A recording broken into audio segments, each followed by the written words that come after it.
현재 시각 8시 24분 지나고 있습니다. 지금 보고 계신 머니슈 유튜브에서 라이브로도 시청 가능하니까요. 많은 시청 부탁드립니다. 그리고 더 다양한 주식 정보 원하시는 분들은 카카오톡 채널에서 크존 검색하시거나 재테크존 앱 다운로드 받으시면 다양한 정보 확인해 보실 수 있으니까요. 이 부분까지도 참고해 보시기 바랍니다. 뉴욕 증시는 꺾일 줄 모르네요. 기세가 특히 나스닥 보니까 지금 주간 단위로 봤을 때 5주 연속 사상 최고치를 이어가고 있잖아요. 네, 그러네요. 다 좋아 보입니다. 유럽도 좋고 네. 미국도 하루 이틀 조정받으면 금방 올라오고 다만 이제 우리가 좀 부진한데 오늘 우리 송 대표님이 나오시는 날인데 송 대표님이 글로벌도 짚어주시지만 우리 한국 증시에서 살아나는 법 좀 알려주셨으면 좋겠네요. 바로 모셔보죠. 그러시죠. 네, 디멘전 투자자문 투자부문 네. 송대경 대표님 함께합니다. 어서 오세요. 어서 오십시오. 안녕하세요. 네. 우리 송 대표님 갈수록 헤어스타일이 이제 이러다가 다시 또 입시 또 준비하셨다고 했습니다. 굉장히 영해지셨어요. 영해지셨네. 미국장은 네. 다우지수 빼고는 다 좋습니다. 그렇습니다. 근데 사실 안에 뚜껑을 열어보면 그냥 엔비디아가 모든 엔비디아가? 거를 다 이끌었다 봐야 될 것 같고요. 엔비디아 제외하고 나면 거기도 좀 고민이 많다. 그렇게 보셔야 거기도 될 고민이 많다. 네네. 저는 그렇게 보고 있고 지난 한 주를 아마 이제 일주일 전에 정확히 이제 전 세계가 큰 잔치가 열렸었다. 네. 전 세계 신고가 이런 얘기를 큰 잔치. 일주일 전에 예. 정확히 이 시간대 말씀을 드렸는데 네. 사실 전 세계적으로는 지난 한 주 동안은 놓고 보면 전반적으로는 이제 확실히 신고가 치고 난 다음에 한 주간은 숨고르기에 들어간 거다 봐야 될 것 같고요. 그 다음에 엔비디아가 가름말을 탔다. 결국은 엔비디아하고 연관돼 있는 긍정적으로 연관돼 있는 시장은 올랐고 대표적으로 지금 차트에 있지만 대만 가권, TSMC 있고 예. 대만 가권이 당연히 이제 1.4%로 가장 잘 나왔고요. 그다음에 미국 안에도 갈립니다. 나스닥 백은 1.4로 엔비디아가 비중이 크다 보니까 상당히 이제 1.4 같이 올랐는데 S&P 500은 보시면 보합이었어요, 사실. 네. 그러니까 제가 말씀드린 미국 안에서도 이따가 업종을 보겠지만 확실히 좀 갈렸다 보셔야 될 것 같고요. 사실은 이제 S&P 500 이후로부터는 다 마이너스권이었지 않습니까? 예. 우리나라 마이너스 1.4% 역시 이거는 이제 아까 삼성전자가 엔비디아하고 못 엮이다 보니까 그러다 보니까 오히려 좀 마이너스권이 좀 커진 거다 봐야 될 것 같고 그 다음에 지금 지난주에 또 보면 아까도 우리 환율 얘기했지만 환율이 좀 전반적으로 그러니까 달러 대비 원화가 올랐죠. 예. 그러니까 환율이 상승을 했죠. 환율 상승. 예, 그러니까 한국 원화도 네, 그랬고 네. 그 다음에 호주 달러도 사실 상승을 했습니다. 그리고 약세로 간 거죠.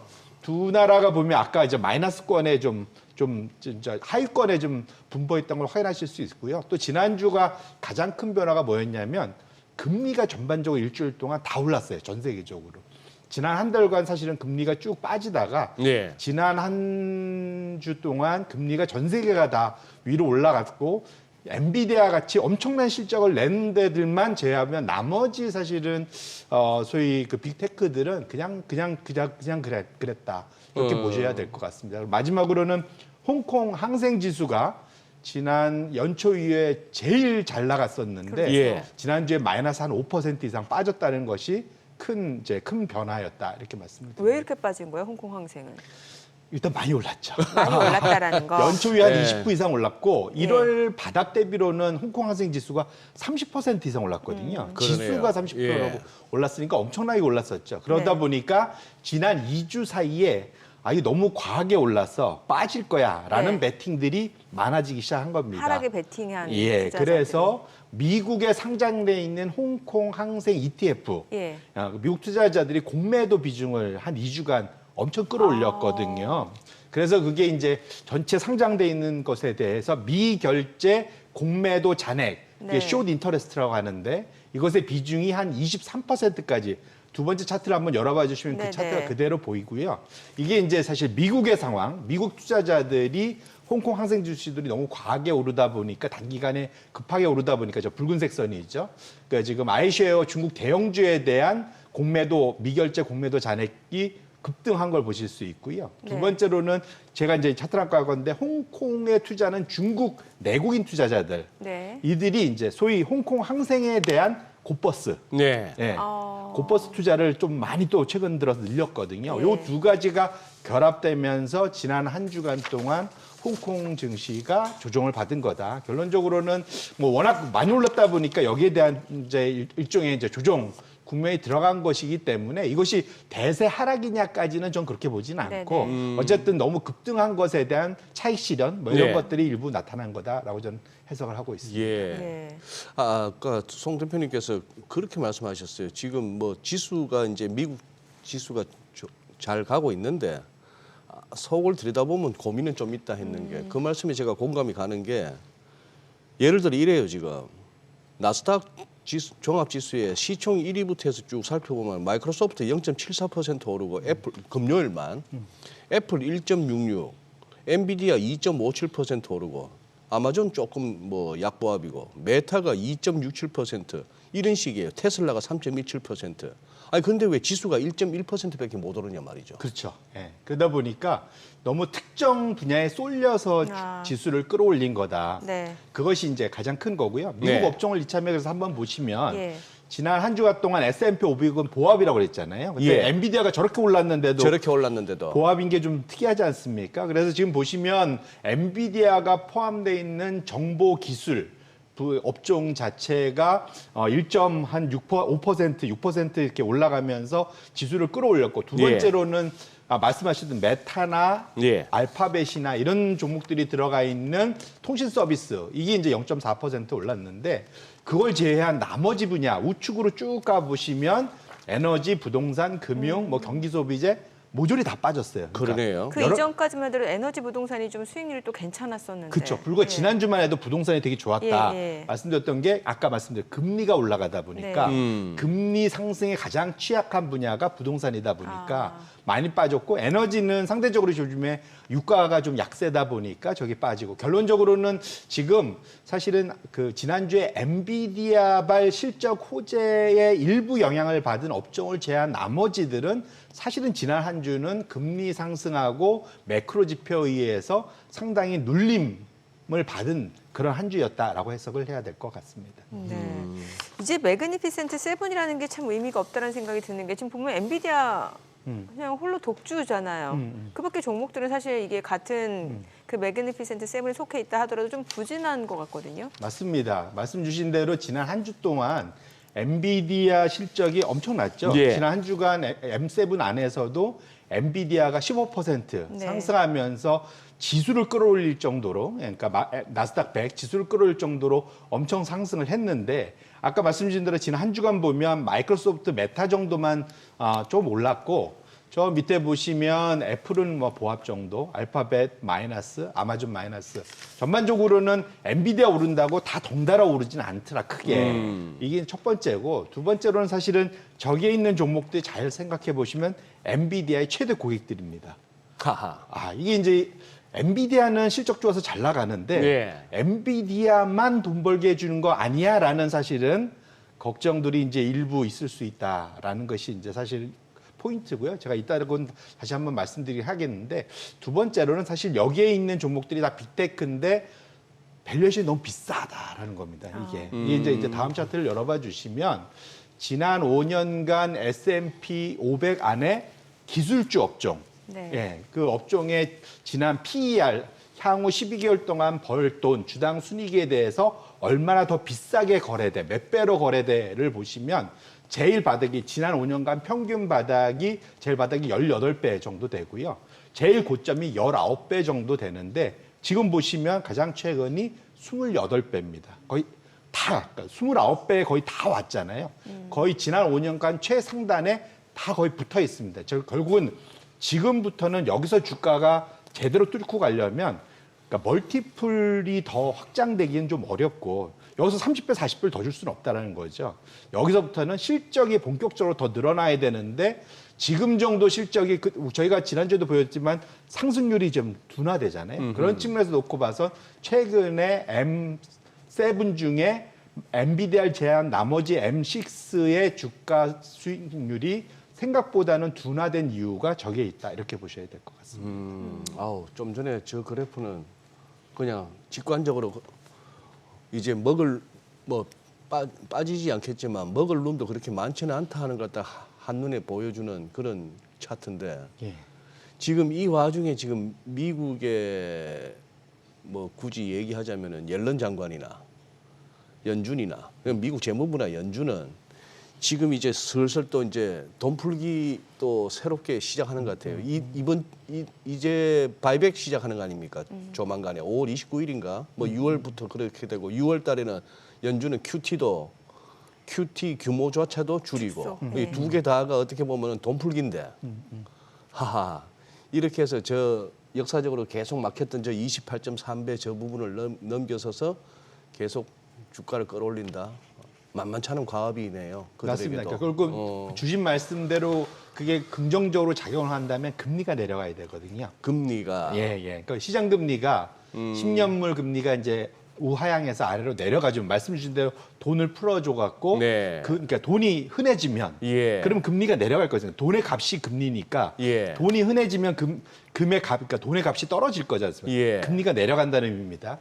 그게 될 거냐의 포인트인데 여전히 남아 있는 포인트는 말씀 잘 주셨지만 일반 계정 TGA라고 그래 갖고 재무부의 일반 계정에는 거의 지금 한 1조 달러 정도를 좀 채워놨잖아요. 채워놨죠. 지금. 그걸 이제 앞으로 쓸 겁니다. 연말까지. 예. 그렇기 때문에 이제 돈이 풀리는 건데 대신에 그러면 지금 상황 자체에서 미국의 그 재정 부담, 재정 적자 부담이 얼만큼 해소될 거냐에 대한 싸움이 같이 벌어지고 두 번째로는 인플레이션이 어떻게 될 거냐에 대한 부담. 이것이 두 가지가 경쟁을 하고 있어서 예. 지금 상황에서 이제 금리가 기대한 만큼 떨어지냐의 여부가 아까 봤던 말씀 주셨던 29배를 뚫고 멀티플 그 상단을 뚫고 올라갈 수 있냐 여부는 결국은 금리의 방향성이 좌우할 거다 이렇게 보셔야 될 것 같습니다. 저는 또 궁금한 게 지금 결국에는 반도체 내에서 지금 엔비디아만 간 거란 말이죠. 그밖에 종목들 뭐 AMD라든지 뭐 퀄컴이라든지 뭐 브로드컴 이런 종목들은 또 상대적으로는 많이 못 올랐단 말이죠. 맞습니다. 예. 지금 결국은 엔비디아 혼자 독식하는 그러니까, 시장이고 예.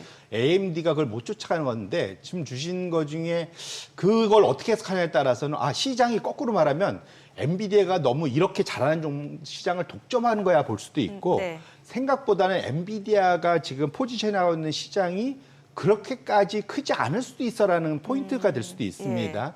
그 두 가지가 있는데 말씀 주신 대로 그 엔비디아의 이제는 흐름도 사실 한번 볼 필요가 있는데 이번 1사분기 실적 발표하고 엔비디아가 엄청 잘 갔긴 했지만 사실은 걱정 중에 하나는 엔비디아의 주당 순이익 증가율이 이거는 전년 동기는 무의미하고 너무 높은 숫자가 나오니까 네. 전 분기 대비로 보면 사실은 작년 2, 4분기가 피크였습니다. 전 분기 대비 140%까지 늘어났었거든요. 예. 전년 동기도 아니고 전 분기 대비. 그랬다가 이것이 작년 2분기. 예, 작년 2분기가 이제 이게 급격하게 떨어져서 이번에 보면 한 20% 남짓. 포인트는 20%도 엄청난 겁니다. 이번에 사실은 한 500% 전년 동기비 500% 성장했잖아요. 네. 그래서 예. 그러지만 어쨌든 중요한 건 전 분기 대비 이익 증가율은 확실히 둔화세를 보이고 있다는 게 첫 번째고요. 두 번째로는 우리가 시장이 예상한 것보다 숫자가 더 잘 나오느냐. 이게 서프라이즈라고 그러잖아요. 네. 서프라이즈가 이제 주황색으로 표시된 건데 이것도 한때 피크 30%까지 갔다가 이것이 점점점 줄어서 지금은 10% 아래로 좀 내려오고 있다라는 거죠. 결론적으로는 엔비디아가 정말 훌륭한 기업이고 여전히 놀라운 실적을 발표하고 있지만 그 소위 변화율, 모멘텀 자체는 둔화되고 있다는 것이 다음 분기에 눈높이를 더 높였다 보셔야 될 것 같고 우측은 제가 아마 올해 2월 달에 한번 보여드렸던 장표이기도 한데 우측건 뭐냐면 엔비디아가 여전히 특정 상위 한 7개 기업의 매출에 엄청나게 쏠려 있다는 겁니다. 네. 그러니까 결국은 지금 상위 7개 중에 마이크로, 메타, 아마존, 알파벳, 아까 봤던 M7 안에 다 들어있는 종목들이죠. 이들한테 그 소위 매출 기여가 거의 50% 절반이 다 절로 나가고 있는데 여기서 공공연하게 지금 자체적인 AI용 GPU 설계를 하고 있는 기업들이 세 군데입니다. 2, 3, 4등. 메타, 아마존, 알파벳. 저기 다 합치면 매출이 25%나 되거든요. 네. 전애들이 막 갑자기 우리 지금 성공했어. 그러면 자기네들이 엔비디아에 줬던 거 뺏어가지고 본인들이 직접 TSMC에 개발하고 AMD에 넣고 개발할 수 있게 된다는 거죠. 그러면 엔비디아의 저 높은 성장률이 유지될 수 있느냐? 저기서 하나만 퍽 빠져도 급락을 할 수가 있죠. 이런 것들 때문에 전반적인 흐름 자체가 이게 그 엔비디아만이 문제가 아니라 이 시장 자체의 성장률에 대해서도 고민은 분명 생긴 것만은 맞다 이렇게 봐야 될 것 같습니다. 지금 주식 분할을 하잖아요. 이러면 네네네. 이제 다우지수에 편입될 가능성이 높다라는 거 이것도 보니까 뭔가 좀 주가 측면에서는 좀 호재로 인식이 되는 것 같거든요. 일단은 저번 주에도 한번 예, 말씀드렸던 건데 다우지수 자체는 그 의미 있고 정말 제일 오래된 네네. 지수긴 한데 다우지수를 쫓는 벤치마크로 쫓는 펀드가 없어요. 아하. 그래서 그렇게 큰 기대를 가질 필요 없다. 상징적이긴 한데 그냥 뭐랄까 기분 좋은 정도라고 보셔야 될 거 첫 번째로는. 두 번째로는 지금 뭐 성과가 있을 것 같습니다. 이제 과거 이게 이제 주식 분할 자체가 평균적으로는 미국에서는 주식 분할하면 성과가 좋거든요. 예, 엔비디아 같이 특히 이제 워낙 지금 성적이 좋아서 주가가 너무 올라져갖고 주당 가격이 지금 거의 1,000불이 넘어갔지 않습니까? 예. 그러다 보니까 10분의 1로 이제 주식 분할하는 건데 이러면 분명 효과가 있을 것만은 분명한데 그거보다는 사실은 지금 엔비디아를 쫓고 있는 펀드들이 충분히 많이 들고 있다는 거. 그래서 역으로는 지난주에 보니까 단일 기준으로는 리테일들이 또 한 주 중에 또 많이 돈을 또 빼기도 했더라고요. 엔비디아 투자를. 그래서 예. 그런 측면에서는 지금 사람들이 상당히 위태위태한 눈으로 엔비디아를 보고 있는 것만은 분명하다. 이렇게 보셔야 될 것 같습니다. 그렇다면 지금까지 설명하신 내용으로 보면은 우리 송 대표님은 그러시겠네요. 막 삼성전자 지금 몇 년째 들고 있었는데 이게 뭐 8만 원도 올라서고 해서 조금 더 기다려봤더니만 또 금세 이렇게 됐네. 막 이번에 그냥 던지거나 다들 엔비디아 하니까 나 엔비디아 올라탈래요 하는 거는 말리시겠네요. 저라면은 지금은 엔비디아 투자보다는 덜 오른 쪽으로 저는 훨씬 덜 가야 오른 될 쪽으로 것 가야 같아요. 된다. 이미 사실 저는 뭐 1, 2월 달부터 그런 말씀을 네. 드리긴 했었지만 네. 왜냐하면 엔비디아의 베팅에서 그러니까 더 잘 안전하게 추가로 더 늘어날 확률 예. 그것이 지금 많이 줄었다는 걸 제가 앞에서 많이 계속 설명을 지금 드렸잖아요. 말씀하시는 그게 이제 그 부분을 이제 강조하시는 거였는데. 그런 측면에서 놓고 보면 덜 오른 분야로 가는 것이 확실히 그리고 좀 아니면 지금부터는 좀 소위 그 고평가 논란들에서 좀 벗어나서 아직은 좀 재미없지만 좀 재미없다고 기다렸더니 음식 필수 소비재 이런 데들 엄청 올랐지 않습니까? 그러니까 이게 꺼진 불도 꼭 다시 볼 필요가 있는 타이밍인 것만은 맞다 이렇게 봤습니다. 예. 그러면 연결해서 그냥 삼성전자로 갔을 때 이게 그냥 엔비디아의 HBM을 납품하네 못하네 뭐 그 품질 테스트에 통과하네 못하네가 이렇게 삼성전자의 운명을 좌우할 정도의 재료입니까? 지금으로서는 그 소위 말하는 반도체에서 가장 모멘텀이 핫한 그 부분이 HBM이고 또 워낙 이쪽에 마진이 좋은 걸로 알려져 있습니다. 네. 똑같은 양을 팔아도 남는 돈이 훨씬 많다는 어허. 거죠.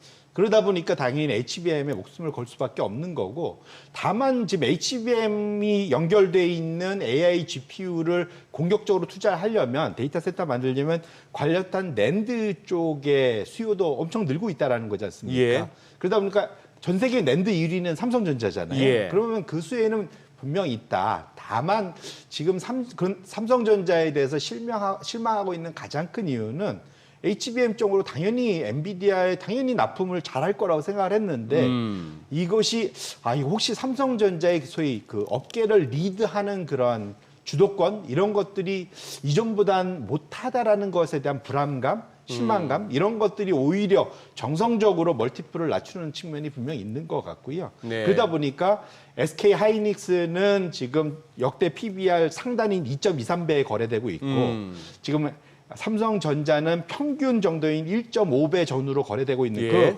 밸류에이션의 격차가 결국은 그러한 주도권 싸움에서 밀렸다는 거 하나. 그다음에 삼성전자가 반도체만 있지 않고 핸드폰이나 다른 분야, 스마트폰이나 다른 분야들인데 여기는 레거시 분야는 썩 그렇게 지금 상황이 녹록한 것만은 아니다. 왜냐하면 TSMC가 이미 올해 어나운스한 분야를 좀 낮춰줬잖아요. 그래서 예. 그런 놓게 놓고 보면 삼성전자가 HBM에 사실 들어가야만 이러한 갭을 캐치업해서 뚫고 올라갈 수 있는 파워가 생기는데 그런 측면에서는 아직은 좀 2% 부족하다 이렇게 말씀을 드립니다. 아니 지금 시장에 얼마나 낙관론이 커졌나 살펴보니까 그 월가의 대표적인 약세론자 또 뭐 국내 증시에서는 이제 소장님이 계시고 저왜 이래요? 저 지금 전환했는데. 그러니까 근데 그 이제 모건 스탠리의 그 마이클 윌슨 네네. 그 사람마저도 지금 S&P 네. 500에 대해서 지금 더 앞으로 올라갈 수 있다. 네. 그러니까요. 그런데 그러니까 좀 약간 불안한 거거든요. 맞습니다. 소장님이 왜 오늘 시장 좋을 것 같아요. 약간 불안한 것처럼 그런 느낌이란 말이죠. 예. 저도 그래서 사실 제가 지난주에 봤던 것 중에 네. 가장 흥미롭게 봤던 기사였거든요. 이게 사실 이 마이클 윌슨이라는 분 대단한 분입니다. 이제 코로나 전후로는 전 세계 그 소위 이제 글로벌 투자자들이 손으로 넘버원으로 꼽는 수석 전략가거든요. 네. 뉴욕을 대표하는 월가를 대표하는. 우리 유동원 본부장은 마이클 윌슨 별로 안 쳐줘요. 그 친구 옛날부터 늘 그랬어요. 뭐 이런 식이에요. 탐리를 제일 높게 치겠네요. 그러니까. 네. 근데 어쨌든 마이클 윌슨이 잘 맞췄거든요. 근데 그랬죠. 저분이 특히 이제 약세장을 잘 맞히는 분으로 유명하긴 합니다. 그런데 어쨌거나 이제 제가 봤던 포인트는 뭐냐면 마이클 윌슨이 버티다 버티다. 예, 드디어 이번에 원래 그러니까 연말까지 4,500 간다고 연초에 얘기했죠. 그런데 지금 벌써 4,500 5,300 넘었는데. 5,300 넘다 보니까 결국은 밀려서 5,400으로 한 20% 목표 지지수대를 올렸습니다. 그런데 그런데 4천 얼마요? 4,500에서 4,500 얘기하다가 5,400 얘기했으면 많이 올린 거지만 예. 지금 뭐 5,300 얼마인데 5,400 간다는 거는 이 마지못해 올려준 것 같기도 그렇죠. 하고. 정확히 예, 그런 거죠. 맞아요. 등 떠밀려서. 네. 등 떠밀려서. 아, 예, 예. 아. 그래도 저분도 이제 직장 계속 생활하셔야 되니까 그런 측면에서 놓고 보면 지수대를 확실히 올린 거가 그리고 그 코멘트가 되게 재밌었는데 네. 이번 매크로는 참 보기 어렵다. 보기 어렵다. 예측하기가 참 어렵다. 이제 이런 얘기를 했는데 여전히 그래서 좀 보수적인 것 같아요. 저분도 아마 결론적으로는. 마이클 윌슨을 저는 어느 정도 그 얘기 이번 매크로는 참 분석하고 전망하기 어렵다 하는 거 저는 아주 마이클 윌슨에 공감하는 게 이 지표가 손타기 때문인 것 같아요. 손을 탄다고요? 예, 너무 이 정치적인 어떤 배경이 막 작용하니까 윌슨 같은 사람이 안 통하죠. 몇 년, 한 1, 2년 사이에 얼굴이 또 많이 늙으신 것 같더라고요. 많이 저분. 마음고생이 많이- 심했네요 보니까.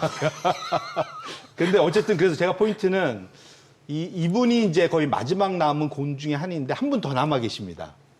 JP 모건의 마지막 수적 전략가가 있거든요. 콜라노비치. 예. 예. 그분은 이제 다중자산이고 주식만 하는 분이 또 있습니다. 네. 이 성함이 드보르몬 그분인데 러시아 같은 이름인데 예. 아무튼 중요한 건 그분은 더 낮아요. 4,200입니다. 원래 예측했던 게. 예. 제일 낮아요, 지금. 아직 뷰를 그분은 안 바꿨어요. 그대로 유지하고 있습니다. 근데 그분은 버티는 게 제가 보기에는 JP 모건의 헤드이신 CEO이신 제이미 다이몬이 되게 보수적이잖아요. 그렇죠. 부정적이잖아요. 네. 그러니까 내가 보기엔 버틸 수 있는 힘이 좀 있는 것 같긴 한데 만약 이분도 돌았으면 정말로 역발상 신호가 되지 않을까. 그런 걱정은 분명히 있습니다. 그래서 지금 상황에서 마지막 곰들이 백기투항을 하고 있는 것 자체가 저는 시장에 꼭 긍정적인 것만은 아니다. 그래서 앞으로 남은 거는 JP 모건의 목표 지수대가 올라가는지 여부를 좀 잘 지켜보실 필요가 있지 않을까 이렇게 생각을 합니다. 소장님은 국내 증시 어떻게 예측하세요? 예? 국내 증시 어떻게 예측하세요, 소장님? 저 하나 바보 되고 많은 우리 국내 아니. 투자자분들이 또 좋아지셔야죠. 그런 뜻은 아니고 이제 진짜 소장님의 그런 그걸 보고 통찰을 좀 저희가 알고 싶어서. 네. 그냥 저는 그거 같습니다. 그냥 뭐 이렇게 지수 의미 없는 장이 된 지는 오래된 것 같고 그냥 하루 일일 일식이잖아요. 테마가 막 하루에 하나씩 생기잖아요. 그러니까 박스권. 예, 뭐 그러면서 돌아가고 있고 외국인들한테도 뭘 큰 게 기대 안 하고 선물 네. 통해서 그냥 한국 시장 통해서 매일매일 짭짤하게 그냥 챙겨가는 그런 장이 되고 뭐 그런 하반기에도 그런 흐름이 좀 이어질 거라 보시는 거예요? 뭐 좀 죄송한 표현이지만 이렇게 뭐가 이렇게 크게 구조적으로 체질적으로 달라질 만한 뭔가를 좀 기대하기에는 우리나라에서 지금 다들 뭐에 신경 쓰고 있습니까? 증시를 갖다가 한번 뭐 경제를 한번 이런 것들이 어떤 사회적인 국가적인 국민적인 합의라기보다는 지금 우리 싸우기 바쁘잖아요 서로. 또 미국 내부로. 쪽에서 연준이 금리 인하를 하게 되면 이건 또 다른 신호로 해석될 수 있잖아요. 뭐 금리 갖고 다 된다면요. 그리고 금리 그렇게 쉽게 내릴 수 있을까 싶기도 하고. 네. 금리라도 빨리. 금리? 우리 뭐 미국은 5.5인데 우리는 3.5면은 여기서 우리가 뭐 그렇게 높다고 할 수는 없는 상황이죠. 뭐 체력 대비는 높긴 하죠. 체력 대비는 높다. 네. 그러면 정민앵커도 지금 우리나라 체력을 우습게 보시는 거네. 아니, 우습게 본다기보다는 우습게 보진 않고 좀 미국 대비로는 좀 체력이 약할 수 있다. 저는 기본적으로 걱정은 유럽이 그 길을 걸었습니다만 자꾸 이렇게 해서 일할 사람은 줄고 먹여 살려야 되는 사람은 많아지는 이 인구 구조가 결국은 한번 우리를 힘들게 할 것 같은 그 걱정이 큽니다. 사실은 긴 얘기긴 하지만 네. 그래서 유럽은 출산율이 많이 높아지죠. 점점 이제 뭐 네. 높아진다고는 하지만 그 90년대에 안 났던 그 후유증을 2000년대 접어들어서 좀 겪었잖아요. 그러게요. 네. 소장님의 시장에 대한 뷰를 저희가 좀 들어봤고. 이거는 뭐 오늘 내일 돈 버는 거하고는 아무 상관없는 얘기였습니다. 전체적인 이제 흐름 예. 좀 들어봤고 계속해서 좀 얘기 좀 이어가 네. 볼게요. 예. 그다음에 이제 우리나라 업종도 마찬가지 우리도 전반적으로는 부진했었잖아요. 네네. 근데 이제 어디가 좋았냐를 놓고 네. 보면 지난 한 주간은 자동차가 역시 이끌었죠. 현대차, 잘 달리죠. 자동차가 예, 들어가 있는 예. 경기 소비재 쪽이 이제 제일 우리나라는 좋았던 현대차가 워낙 좋았던 게 첫 번째였고요. 2주 연속으로 필수 소비재가 최상위권으로 좀 올라와 있습니다. 그래서 결론적으로는 확실히 그 나라에서 지금 상황이 좋은 분야들, 실적이 괜찮은 분야들만 앞서 세우고 있고 나머지 분야들은 우리나라도 전반적으로 지난주에 조정들이 지속됐다는 측면에서 뭐 미국과 크게 다르지 않다. 결론적으로는 자기 처한 상황에서 실적주 위주로만 주가가 오르는 그러한 흐름 자체는 여전히 2주간 지금 유지가 되고 있다는 것은 의미가 있다 이렇게 말씀을 드립니다. 네, 알겠습니다. 자, 지금 시각 8시 50분 지나갑니다. 오늘 양시장 호가 상황 체크해 보겠습니다. 먼저 코스피 예상 체결 지수부터 확인해 보도록 하죠. 코스피가 최근에 나흘 연속 또 하락 흐름이 좀 이어진 상황이었는데 오늘은 0.3% 반등을 좀 시도할 걸로 보입니다. 현재 예상 체결 지수는 2,696포인트, 코스닥도 0.3% 오늘 반등 시도할 걸로 보이고요. 예상 체결 지수는 842포인트입니다. 시가총액 상위 종목 예상 체결가 보겠습니다. 삼성전자 지난 금요일에 그 엔비디아 납품이 좀 지연될 수 있다라는 우려들이 좀 나오면서 퀄테스트 좀 지연 소식이 주가를 좀 하락으로 이끄는 모습이었는데 오늘은 지금 호가에서는 좀 강보합 출발 예상되고요. 예상 체결가는 76,000원 집계가 되고 있고요. SK하이닉스는 1.7% 상승 예상됩니다. 예상 체결가 202,000원.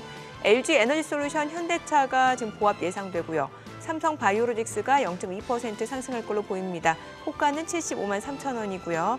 현대차가 강보합 출발 예상됩니다. 예상 체결가 26만 8천 원. 삼성전자 우선주도 강보합권 예상되고 기아가 0.3% 호가에서는 상승할 걸로 보이고요. 예상 체결가는 12만 400원. 셀트리온 약보합 출발 예상되고요. 포스코홀딩스, KB금융 1% 하락 예상됩니다. 각각 호가는 37만 6,500원, 7만 5,600원으로 집계가 되고 있습니다. 자, 지금 호가에서 흐름 좋아 보이는 게 두산 에너빌리티 원전 섹터인데 두산 에너빌리티 같은 경우 호가가 지금 8% 강세가 예상되고요. 현재 예상 체결가 19,800원으로 집계가 되고 있습니다. 또 원전 섹터에는 어떤 이슈가 있는지 저희가 개장하고 좀 자세히 짚어보도록 하겠고 지금 보시게 되면은 BHI, 보성파워텍까지도 지금 3%에서 6% 좀 강세가 예상되고요. 호가 흐름 각각 1,950원, 4,305원으로 집계가 되고 있습니다. 코스닥 시가총액 상위 종목 예상 체결가도 보도록 하겠습니다. 에코프로비엠이 오늘 강보합 출발 예상되고요. 지금 예상 체결가는 19만 6,400원, 에코프로 보합 예상됩니다. 알테오젠이 0.3% 상승 예상되고요. 예상 체결가는 19만 3,700원. HLB가 1% 상승 예상됩니다. 예상 체결가 5만 1,300원. 엔캠이 2.4% 강세가 예상되고요. 호가는 33만 9,500원으로 집계가 됩니다. HPSB가 0.5% 상승할 걸로 보입니다. 지금 호가는 3만 9,000원으로 집계가 되고 있고요. 리노공업은 0.9% 하락이 예상됩니다. 예상 체결가 25만 9,500원. 셀트리온제약 상승 예상되고요. 레인보로보틱스 상승 예상되고 클래시스가 1.9% 올라갈 걸로 보입니다. 지금 예상 체결가 49,800원으로 집계가 됩니다. 지금 개장까지 한 6분여가량 남았습니다.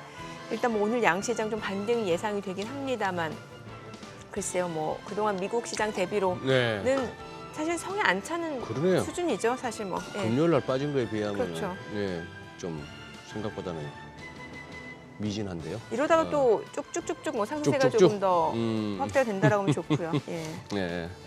아, 그러니까 지금 이제 그거 우리 장은 개장하고 나서 송 대표님하고 좀 살펴보도록 하고 조금만 더 미국 장 조금만 더 해서 송 대표님 그 흔히 말하는 그 빅스도 그렇고 주식시장에 뭐 채권 시장에 MOB 그거 그냥 무브라고 네, 읽으면 무브. 됩니까? 네네네. 예.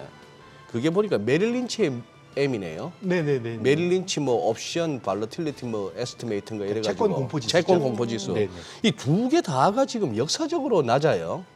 예, 무브는 그 정도는 아닌데. 예. 네네네. 그 정도는 안 돼요. 주식 쪽은 주식 확실히 쪽은 낮- 역사적으로 네네네. 낮고 무브도 보니까 이거보다 훨씬 더 낮은 적이 있었구나. 그런 채권 공포지수. 채권 공포지수. 네. 그만큼 이제 증시나 채권 시장에서 변동성이 굉장히 이제 낮다 하는 얘기인데. 네. 이거는 그러면은 채권 쪽이나 주식 쪽에 다 들고 계신 분들 입장에서는 그나마 편안한 뉴스입니까 이게?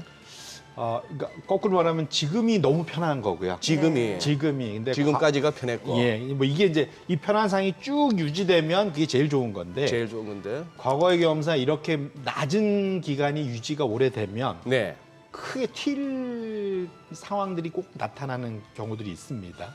그래서 지금 거꾸로 말하면 빅스가 너무 낮아서 오래 유지되는 거는 사실은 좀 위험하다. 오히려 거꾸로 말하면 그렇게 볼 필요가 있고 왜냐하면 이거보다 더 좋을 수는 없어지니까요. 항상 이보다 더 좋을 수는 없다는 말 있잖아요. 이게 거꾸로 말하면 나쁠 일만 남았다는 아하. 굳이 나쁘게 해석을 한다면 그런 일이 있기 때문에 공포지수가 역대 최저급으로 가 있다라는 것 자체를 마냥 행복하게 볼 수 있는 것만은 아니다라는 게 포인트고 두 번째로 채권 쪽은 아까 말씀드린 대로 많이 내려왔긴 했지만 역대 지금 낮았던 수준보다는 여전히 높은 상황입니다. 그래서 채권 쪽은 아무래도 변동성이 좀 커 있는 상황은 맞고요. 연준에 의해서 또 미국 재무부에서 변동성이 여전히 다시 금방 커질 수 있는 여력이 있기 때문에 그런 가능성이 그래서 지금 공포지수 자체의 레벨이 내려온 것 자체는 역으로 역발상 측면에서 생각해보면 더 내려갈 게 없다면 올라갈 길이 남아 있기 때문에 예. 상당히 좀 조심해야 할 수준인 것만은 맞다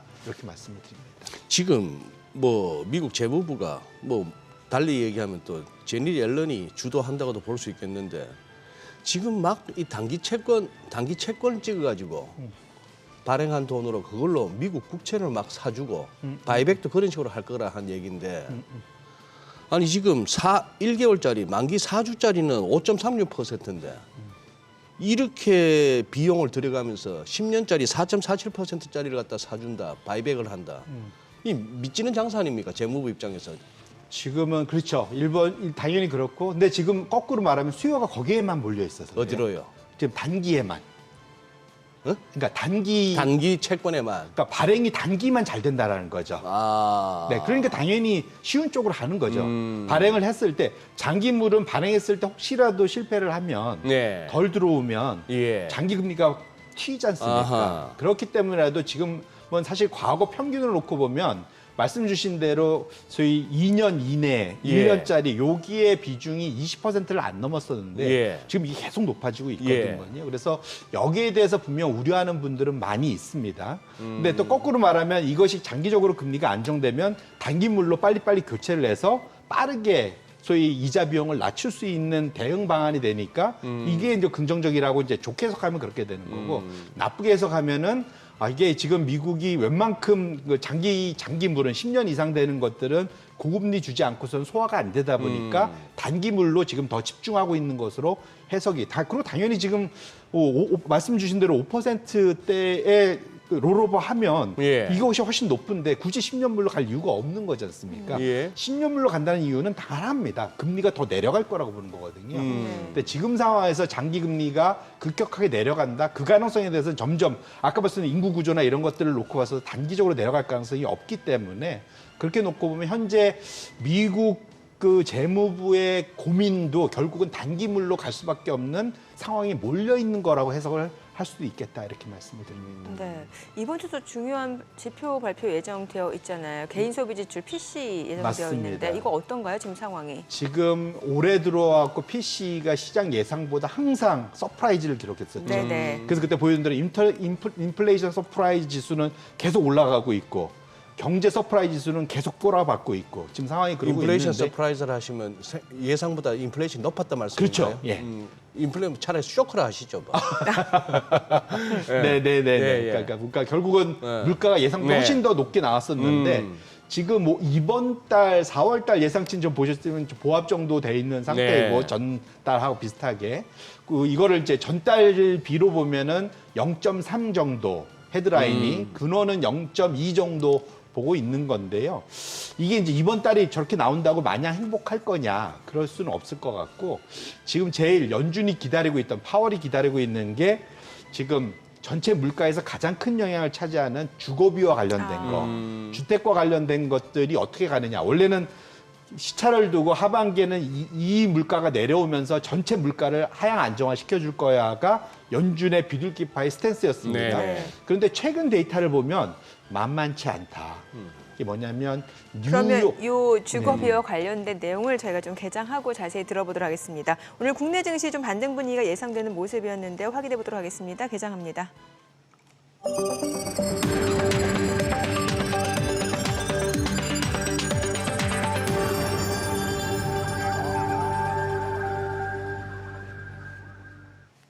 네, 5월 27일 월요일 국내 증시 개장했습니다. 지금 뉴욕 증시는 계속해서 사상 최고치 행진을 이어가고 있습니다. 물론 다우지수가 4만 선을 좀 내주긴 했습니다. 4만 9천 선 내주긴 했습니다. 4만 선을 내주긴 했습니다만 여전히 상승세 이어지고 있는 상황이고 나스닥이 지금 주간 단위로 봤을 때 5주 연속 사상 최고치 행진을 이어가고 있습니다.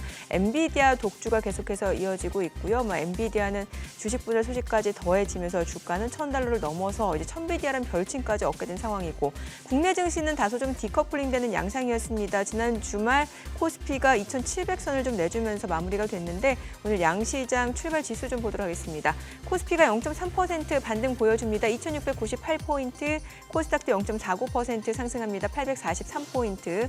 시가총액 상위 종목 시초가 보도록 하겠습니다. 오늘 보게 되면은 전반적으로 지금 삼성전자가 0.9% 하락 흐름 보여줍니다. 지금 엔비디아에 납품하는 HBM과 관련해서 퀄 테스트가 지연되고 있다라는 소식이 주가에 좀 악재로 이어지고 있는데 지난 금요일에도 3% 넘게 떨어지면서 시장 전체적으로 시장 하락을 이끄는 양상이었는데 오늘도 0.6% 떨어집니다. 75,400원.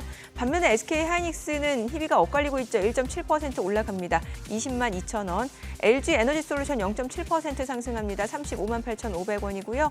현대차가 0.5% 하락합니다. 25만 6천원. 그리고 삼성 바이오로직스가 0.8% 올라갑니다. 75만 7천원에 거래되고 있고요. 지금 현대차 보셨고 이제 기아 좀 보도록 하겠습니다. 기아 같은 경우는 지금 0.2% 약보합 출발이네요. 12만 원이고 삼성전자 우선주는 보합이고 셀트리온이 0.3% 올라갑니다. 18만 100원. 포스코홀딩스가 0.2% 상승하죠. 38만 2,500원. KB금융이 0.65% 올라갑니다. 7만 7,400원에 거래되고 있습니다. 자, 오늘 호가에서 지금 강세가 예상이 됐던 원전 섹터 좀 보도록 하겠습니다. 두산 에너빌리티가 지금 9% 강세 보여줍니다. 19,980원에 거래되고 있는 상황인데 지금 나온 소식으로는 지금 팀코리아가 체코 정부가 발주하는 이제 30조 원짜리 원전 프로젝트에서 프랑스와 함께 이제 결선에 오른 상황이고요. 오는 7월 달에 이제 우선 협상 대상자가 최종적으로 선정이 되고요. 그렇게 되면 이제 연말에 사업자가 확정이 됩니다. 규모가 30조 원 규모이기 때문에 여기서 이제 최대한 4기 정도가 건설이 된다라고 합니다.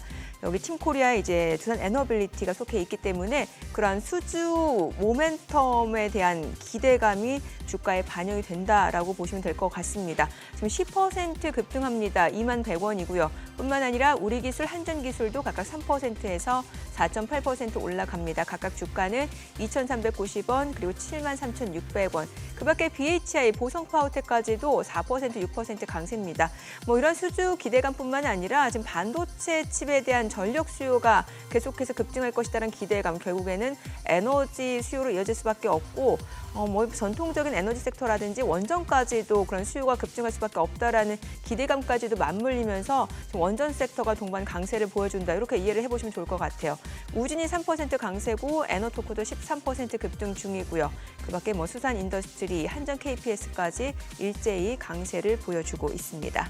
지금 시각 9시 3분 지나가고 있습니다. 코스닥 시가총액 상위 종목 시초가도 보도록 하겠습니다.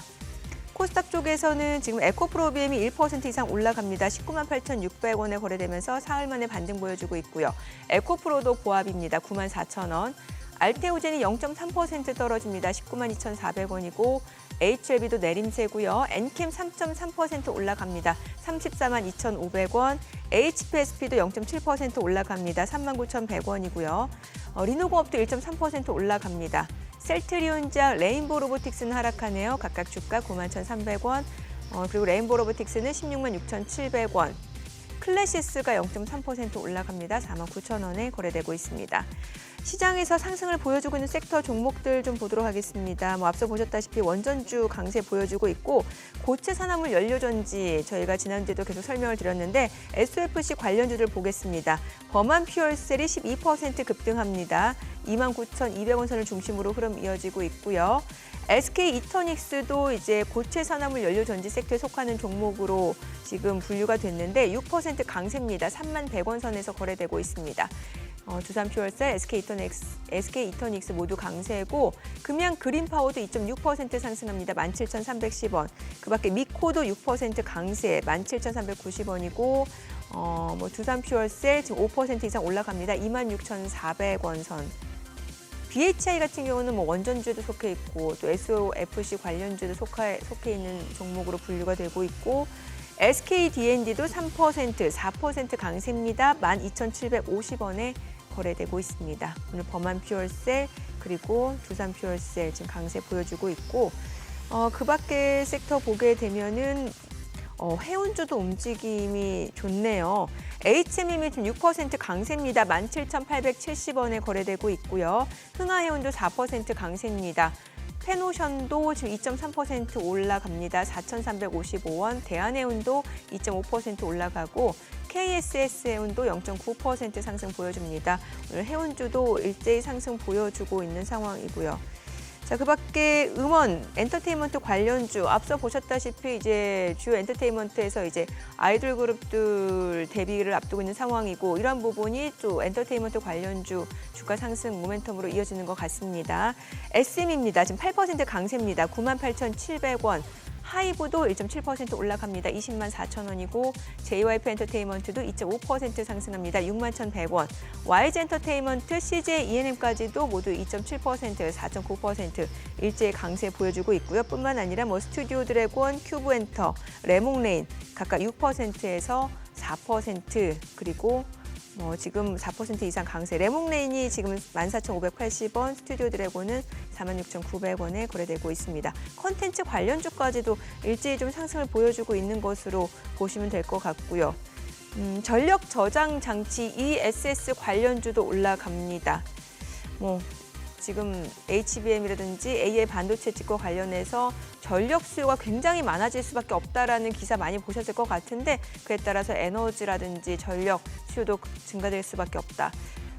전력 저장 장치 쪽에서는 HD 현대 에너지 솔루션이 대장주예요. 지금 14% 급등합니다. HD 현대 에너지 솔루션 14% 넘게 올라가면서 41,150원에 거래되고 있고요. 서진 시스템도 7.9% 강세입니다. 지금 보이네요. 15%까지 올라가네요. 자, 그리고 서진 시스템도 7% 강세, YM텍도 4% 상승 중이고요. 한전산업도 지금 4% 올라가고 비나텍도 3% 이상 올라갑니다. 59,300원. PNT, 신성 ST까지도 일제히 강세를 보여줍니다. 자, 지금 시각 9시 7분 지나갑니다. 수급 상황 좀 체크해 보도록 하겠습니다. 오늘 유가증권 시장에서는 개인과 기관이 삽니다. 각각 659억 원, 176억 원 순매수고요. 외국인은 851억 원 매도 우입니다. 코스닥에서도 개인과 기관이 삽니다. 각각 219억 원, 58억 원 순매수, 외국인은 238억 원 매도 우입니다.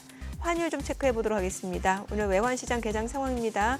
달러 환율은 내려갑니다. 3원 50전 하락한 1,366원에 개장이 됐습니다. 환율은 지금 1,360원대에서 계속해서 좀 공방이 이어지네요. 네. 그런데 지금 제가 네. 보는 저 차트에는 인포맥스 차트에는 지난 금요일 날 저점이 1,356원이 보이네요. 그러니 저게 주문 실수였든지 뭐였든지 그런 게 한번 있긴 있었나 봅니다. 예. 차트 그러면은 이제 수정돼 있구나 차트가. 네. 살짝 근데 꼭 보면은 이 주문 실수 난 레벨은 시장에서 가더라고요. 그 얘기는 며칠 내로 56원 정도까지는 갈 수 있나 보다 싶기도 하고. 지문 실수가 아닐 수도 있겠네요. 네. 예. 근데 지금 아까 네. 뭡니까 원전 네네. 쪽도 그랬고 네. 태양광 얘기도 나오고 이런 네. 식으로 했는데 지금 아주 그림이 아주 묘해갖고 우리 송 대표님 한국전력 어떻게 보십니까? 운영하시는 입장에서 만약에 이거 지금 담는다면은 나쁘지 않아 보이는데 저는 개인적으로. 결국은 충분히 전기 요금 인상을 해준다면 그러면 사실은 주가가 워낙 많이 밀렸었기 때문에 최근에 기대감으로 일부 조금 올랐었지 않습니까? 네. 충분히 과거의 그런 영광 한번 과거의 영광. 그러니까 전기 요금을 꾸준히 정상화 시켜주는 과정에서 주가가 레벨업 됐었던 그러한 그 좋은 기억이 분명 있지 않습니까? 그래서 네. 결국은 현재 정부가 물가를 좀 더 중시할 거냐, 아니면 지금 한전과 관련된 그러한 요금 인상을 통해 갖고 일정 부분 그런 수요와 공급에서 수요를 둔화시키는 공급 그 가격 인상, 이런 결국 그게 이제 전기요금 인상이죠. 그걸 해줄 거냐, 아니면 물가 인상 때문에 물가를 잡기 위해서 전기요금을 아직까지 충분히 못 올리게 할 거냐. 네. 이 두 가지의 공방이 분명히 있을 것 같고요. 지금 상황에서는 아직 정부가 그걸 방향을 못 잡은 것 같지 않습니까? 그런 예. 측면에서는 지금 저희가 예단하기는 좀 이른 거다. 왜냐하면 전기요금은 제가 올리는 게 아니기 때문에. 근데 계속해서 적자 쌓이고 나면은 저거는 나중에 어떤 식으로 해결합니까? 결국 저거는 나라 돈으로 막아야 된다고 봐야 되나요? 결국은 한전이 결국 절반 이상은 정부 거지 않습니까? 네. 그렇기 때문에 소위 신용 등급 레이팅도 정부에 준하게 받는 이유도 거기에 있기 때문에 그렇게 놓고 보신다면 아무도 한전이 망한다고는 생각하지 않을 테니까요. 네, 네. 네. 앞서 말씀 주셨던 이제 미 연준이 주거비를 지금 주목하고 있다는 말씀 주셨으니까 그 내용 좀 들어볼게요. 그래서 결국 아까 잠깐 말씀드린 뉴욕이 이제 전 세계에서 가장 큰 예. 도시고 거기 특히 맨하탄이 뉴욕의 도심이지 않습니까? 네. 거기에 지금 월 임대료가 우리나라 돈으로 보니까 4월 달에 거의 600만 원에 도달했더라고요. 한 달에 한 600만 원 내고 살아야 네. 한 중간 되는데 이제 살 수 있는 거다. 이게 지금 작년 10월 말 연준이 피벗한 이후에 거의 7, 8% 올라온 거거든요. 사실은 피벗했을 때 기본적인 아이디어는 이제 물가 하향 안정화되고 이 주거비도 잡히니까 낮춘 건데 잡히지 않다라는 거죠. 그래서 이번 의사록 때도 과연 우리의 현재의 금리 수준이 과연 제한적인 거 맞아?에 대한 고민들이 이제 나타난 거고요. 두 번째로는 지금 소위 S&P 코아 실러, 코아 로지 케이스 실러 주택가격 지수가 한 1년 반 앞서서 가고 있는데 다음 차트를 열어봐 주시면 주택가격이 제가 전에도 말씀드렸던 것 같은데 즉 미국의 오히려 주택가격이 올라가고 있어요. 네. 네. 결국 이것이 시차를 두고 주거비에 영향을 줄 건데 이렇게 놓고 보면 올해 연말께로 가면 소위 주거비발, 자가 주거비든 주택 임대료든 소위 주거비발 물가 재상승 가능성이 점점 더 커지고 있기 때문에 연내 금리 인하 가능성이 사실상 물 건너가는 모습으로 점점 나타나고 있다는 측면에서 꼭 좀 지켜보실, 향후 이제 미국의 그런 주택 가격 흐름에 대해서는 꼭 좀 챙겨보실 필요가 있겠다 말씀드립니다.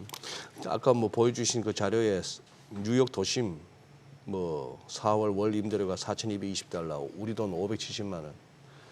저거 해봐야 집 놓을 데도 없는 원룸일 거예요. 네, 그렇죠. 보나 마나. 맞습니다. 스튜디오 형식으로. 네, 맨하탄 쪽이면. 네, 맞습니다. 네. 하다못해 그 강 건너 뉴저지도 뭐 400만 원, 500만 원 중간대던데 코딱지만한 방 하나로. 네. 그러면 이거 미국 사실 저 주식이 좋아요. 저거 해서 저 부자들만 더 부자 되는 거지. 미국 사람 살기는 꼬달픈 겁니다. 저거. 그래서 외식비 2배 올랐다지. 그래서 바이든이 인기가 없는 거라고 보셔야 될 것 같습니다. 네. 인기 없는 와중에 지금 하는 거는 그저 주식이라도 올리자 이거 아닙니까?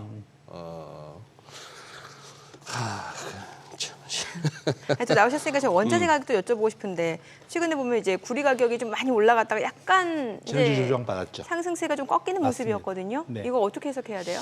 이게 이제 지난주에 시장의 큰 이제 뭐랄까 화두로 예. 근데 사실은 그 소위 구리 황소들을 엄청 최근 몇 년 동안 있었는데 네네. 전기차가 뜨면서 예. 테슬라하고 근데 구리 가격이 사실은 지난 몇 년간 조정받았었잖아요. 예. 한 예, 3년 예, 가까이. 예.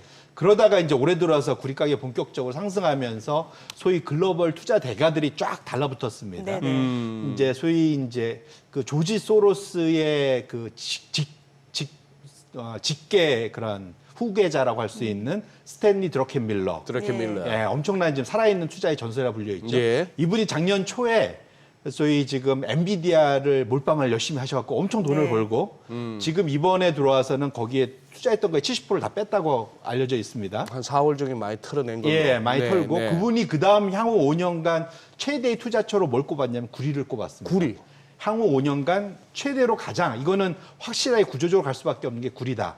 그다음에 두 번째로 골드만삭스에서 20년 이상 원자재 헤드를 하셨던 제프 커리라는 분, 지금 칼라일 가 있는데 그분도 지금 향후 5년간 간다. 그다음에 프랑스의 피에르 앙뚜앙이라고 전 세계 탑티어 그런 그 원자재 헤지펀드 매니저. 이분도 이제 구리 베팅하고 있거든요. 이분들이 다 이구동성으로 하고 5년 안에 지금 $10,000가 있는 구리 가격이 4만에서 5만 갈 거다라고 얘기를 하고 있습니다. 거의 뭐 비트코인이네요. 이구동성으로. 네, 그래서 이제 제가 그 차트를 정도 갖고 되면. 왔는데 네. 최근 들어서 가장 구리하고 가장 연관관계가 맞닿았던 거는 구리의 전 세계 수요의 절반은 중국이 가져갔습니다. 예. 그리고 중국이 대부분 가져간 건 건설 수요로 가져간 거거든요. 근데 최근 3년간 중국이 사실은 건설을 때려잡느라고 3년간 사실은 성장률이 둔화됐었잖아요. 예. 그런데 그거를 뚫고 최근에 구리 가격이 올라간다는 게 첫 번째 의미가 있다는 거고요. 그 얘기는 이제는 구리가 전 세계, 특히 중국의 건설 수요로부터 벗어나서도 새로운 수요가 창출되고 있구나라는 걸 해석할 수 있는 게 첫 번째 포인트고요. 두 번째 포인트는 제가 갖고 온 건 구리가 전 세계적으로 이제는 정말 귀해졌다.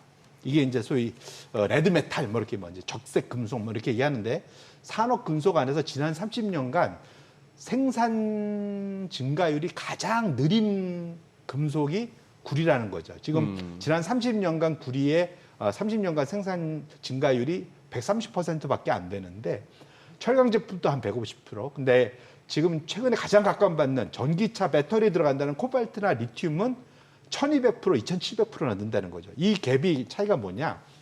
구리나 철광석 같은 경우는 오랫동안 워낙 써왔기 때문에 광산이 충분히 많이 개발돼 있어서 예. 신규를 발굴하기 어렵다는 거죠.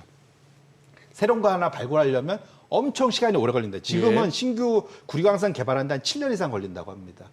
반면에 코발트나 리튬은 마음만 먹으면 얼마든지 저렇게 단기간에 이 생산량을 늘릴 수 있다는 거죠. 결론적으로는 이게 현재 수요는 점점 폭발적으로 늘고 있는데 공급이 못 따라가 준다는 그 이유 때문에 구리에 대해서 향후 5년 동안 4배, 5배의 뭐 아니죠. 5배, 6배네요. 4만 5만이니까 5배, 6배의 상승률을 지금 그 배팅을 하자라고 얘기를 하고 있는 거고요.